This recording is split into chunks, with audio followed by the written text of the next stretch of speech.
Hi everyone, Andy here at Spymaster Gaming. Welcome back to the channel and a very warm welcome if it's your first time joining us. Firstly, apologies for the lack of uploads over the past few weeks. I've had a very busy schedule with work, haven't had much time to do any hobby or video editing, so sorry about that. But I'm back now with a new video series that I've wanted to do since I started this channel, and that is about affordable entry into the wargaming hobby. Now, wargaming often gets lumped under the one brand of Warhammer and Games Workshop, and it's not the case. But if you've never entered into the wargaming hobby before, it's not surprising if you have this mentality.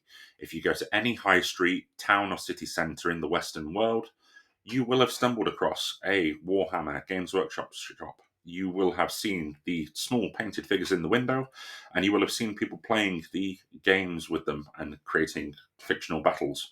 And you'll have gone in, if you're interested in it, and you will have had one of the following three reactions. Time to use some classic memes. Shut up and take my money! Oh, wait, you serious? I don't want to live on this planet anymore. If your reaction was fry, this video really isn't for you. You are in the Games Workshop ecosystem, you're playing their games, enjoying their models, you're happy with the cost. Absolutely fine. This video is not to detract from you. You do you. But if you had the reaction that Bender had, laughing his head off, or Professor Farnsworth just feeling really demoralized, then this video is for you.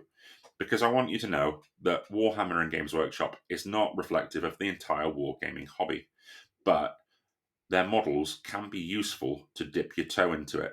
And this video series is going to look at how you can experience the wargaming hobby cheaply, without over-investing, and then enabling you to explore more than just one game system as well.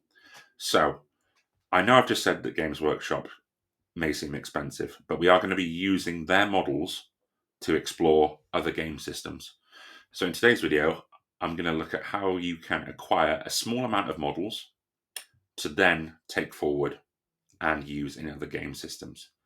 So, first off, we are going to be looking at the second-hand market, not buying brand new from Games Workshop, because that defeats the objective of this being a cheap venture. Facebook Marketplace, Vinted, eBay, these are all your friends when you're trying to do this. Facebook Marketplace, you want to set up some key search terms within the radius where you live, or if you want to see if people can post to you, all you want to set as search terms are Warhammer, Job Lot, Space Marines. Three simple things there. Why Space Marines? Space Marines are the poster children of the hobby. I say the hobby.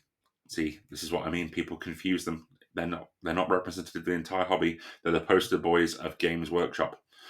So, Space Marine models are numerous. They are the most produced, and people are always looking to sell them secondhand. So that's why that's a term.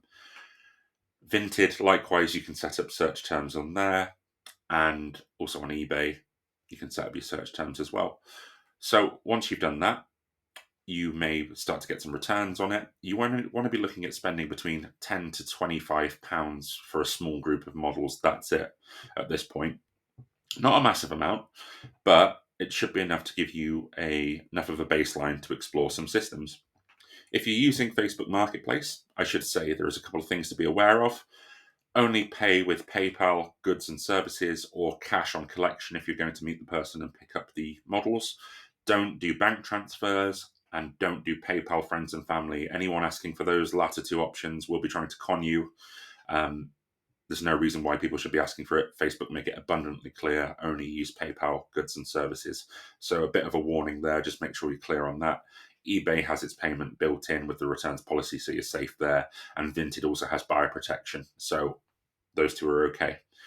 Once you've got the search term set up, you will start to generate a lot of results. People are always looking to sell secondhand Warhammer. People who buy too much, their projects that they haven't really looked at, maybe they're bored with playing with that army. People are always looking to sell stuff secondhand. So you're not going to be short of things to look at when the search returns start coming through. You want to be patient. A good lot will come, and I will show you what you should do once you get it, because chances are, if you've not really looked at the lore and the actual model names before beforehand, as I say, if you've walked into a Games Workshop and you've been put off by it, you might not have looked any further. But I'm going to show you what you can do afterwards to identify what models you've got and then how you can take it forward. So here's a video of a lot that I bought for £10 or about 12 American dollars. I'm going to show you what your thought process should be when you're trying to split stuff out and then how you can identify them.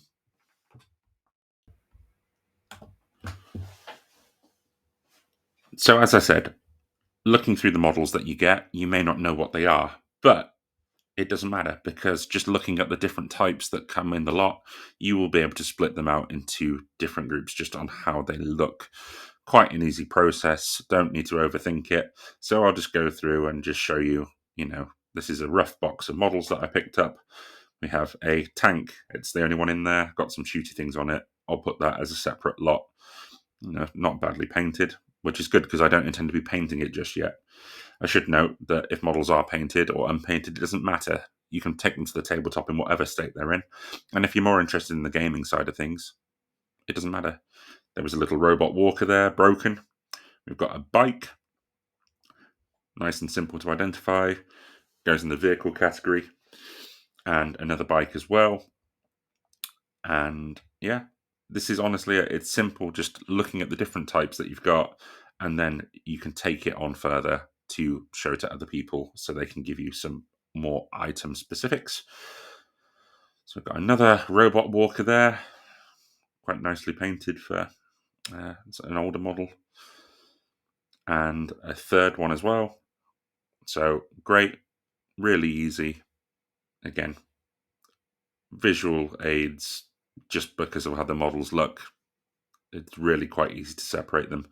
That's the anomaly in the box, the only thing that doesn't look like it belongs, so I'll keep that separate. And you've got another vehicle, again, the only one of its kind, so just, again, it does become fairly self-intuitive to do it, so I won't labour the point, so just showing you what else came in a lot. And like I say, for this, I only paid £10, $12, and there's already a good variety of stuff there that you can use. So there's the base for the broken robot, as you'd probably call him if you don't know what he's called. So can fix that up later. And the banner as well. And that's pretty much it. The rest of it, there's a few chunkier models that I'd split out and a load of normal troops. And then all you'd want to do is put them into several categories. So with categorizations done, we have robots times 3 in various states of disrepair, some characters that look bigger than the normal troops in the box, so I've separated them out. Hopefully identify what they are. The vehicles, the tank and the little speeder thingy, nice and easy just to separate them out. Then we've got some bikes, as I mentioned, just the 2. And then we've got the anomalies, which are the big thing and a chap made of a different material. Didn't look to fit in with anything else in the box. And finally, we have the bulk of the box, which is the Marines. The Space Marines, they are quite visually distinct. You'll know them if you see them, but there's enough of them there. And that is the box, split out into different categories. So now that you've got your models split out into categories, what do you do with them then? Well, it's back to Facebook or a trip to your friendly local game store. Basically, you need to rely on other people in the hobby to tell you what you've got. You could go through the Games Workshop web pages and try and identify them manually, but the community are a good bunch and they will steer you right. So if you go onto Facebook, look at groups, if you look at, say, the Wargaming Trading Company, there's loads of Warhammer 40k trading groups. Go on there with the photos that you've taken or little videos like I've just shown you there, put them up, ask people to identify them. Someone will come along and tell you exactly what you've got. You will have other people try and tell you that they're good or they're really overpowered or they're not useful, and some people will probably try and buy stuff off you. Ignore all of that. Literally just go on what the models are so you can establish a baseline for what models you actually have. Once that's done, all you need to do then is pick up a couple of extra things, such as a pack of dice. You can get that from a pound shop, dollar store, easy enough. Raid some board games that you've got lying around. Just get a handful of dice and a tape measure, which you'll probably have lying around. Those two things, and you're good to go. And that is the starting element for this video series. We have a force. How many game systems can we try out with that small amount of models without spending any more? So, part one done. Hope you've enjoyed it. I hope you'll stick around for the other videos, and I'll show you how you can put them to good use. Let me know if you've had any luck with your secondhand finds. Have you got any other good lots for good values? I'd be interested to see what sort of stuff you found. Even if it's not Space Marines, there are other models that are perfectly applicable to other games as well. So just follow the same process. People will help you identify them and go from there. So that's all for now. See you on the next one. Don't spend too much money, and hopefully you will be able to follow me as I do these experiments in the different systems, and you can try it as well. So thanks very much. I'll see you on the next one.